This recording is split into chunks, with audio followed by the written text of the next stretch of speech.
নমস্কার বন্ধুরা, দেখুন আজকের ক্লাস। তো গতকাল হয়ে যাওয়া ওয়েস্ট বেঙ্গল পুলিশের সাব ইন্সপেক্টর পদের যে কোশ্চেন এসেছিল সেখানকার 10টি প্রশ্নের সঠিক উত্তর এক নজরে দেখে নিন। তখন বলেছে অ্যান্সার দ্য ফলোয়িং কোশ্চেন, নিচের প্রশ্নগুলোর উত্তর দিন 1 into 10, অর্থাৎ 10টি কোশ্চেন এসছে, কি কি প্রশ্ন এসছে এবং তার উত্তর কি হবে দেখুন। যে 1 নম্বর প্রশ্ন দেখুন, জিওলজিক্যাল সার্ভে অফ ইন্ডিয়ার সদর দপ্তর কোথায়? দেখুন এখানে ইংলিশে প্রশ্ন করা হয়েছে, এখানে হিন্দিতেও করা হয়েছে। তো এটার অ্যান্সার হচ্ছে ভারতের পশ্চিমবঙ্গ রাজ্যের কলকাতায় অবস্থিত জিওলজিক্যাল সার্ভে অফ ইন্ডিয়ার সদর দপ্তর, যেটা 1851 সালে প্রতিষ্ঠিত হয়েছিল। নেক্সট কোশ্চেন, 2 নম্বর প্রশ্ন এসছে, সিকিমের লেপচা সম্প্রদায়ের প্রাচীন একটি বাদ্যযন্ত্রের নাম বলো যা সম্প্রতি জিআই ট্যাগ পেয়েছে।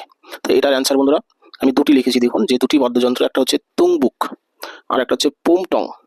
এই দুটি বাদ্যযন্ত্র 2025 সালের নভেম্বরে আনুষ্ঠানিকভাবে ভৌগোলিক নির্দেশ বা জিআই ট্যাগ পেয়েছে। 3 নম্বর কোশ্চেন, যে ঘুমর নাচ প্রধানত ভারতের কোন রাজ্যে অনুষ্ঠিত হয়? তো এই নাচটি কিন্তু রাজস্থানের একটি নাচ, মনে রাখবেন।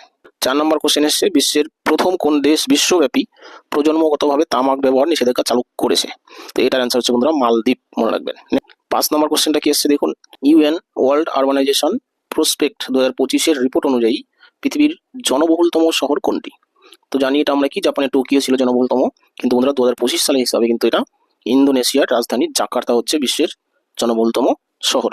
ঠিক আছে, নেক্সট কোশ্চেন 6 নম্বর, সূর্য কিরণ অনুশীলন ভারত ও তার কোন প্রতিবেশী দেশের মধ্যে হয়েছে?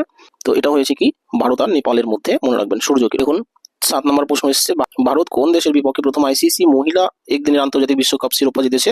তো এটার অ্যান্সার হচ্ছে দক্ষিণ আফ্রিকা। দক্ষিণ আফ্রিকাকে হারিয়ে ভারতের মহিলা দল কিন্তু জিতেছে আইসিসি ক্রিকেট। ঠিক আছে, আচ্ছা নেক্সট কোশ্চেন 8 নম্বর, বিশ্বের প্রথম কোন দেশ ক্যাবিনেট মন্ত্রী হিসাবে এআই রোবট নিযুক্ত করেছে? তো এটার অ্যান্সার হচ্ছে ইউরোপের দেশ আলবেনিয়া।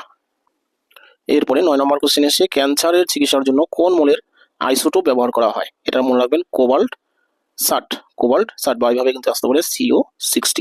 ঠিক আছে, এইভাবে কিন্তু চিহ্ন দেওয়া থাকতে পারে।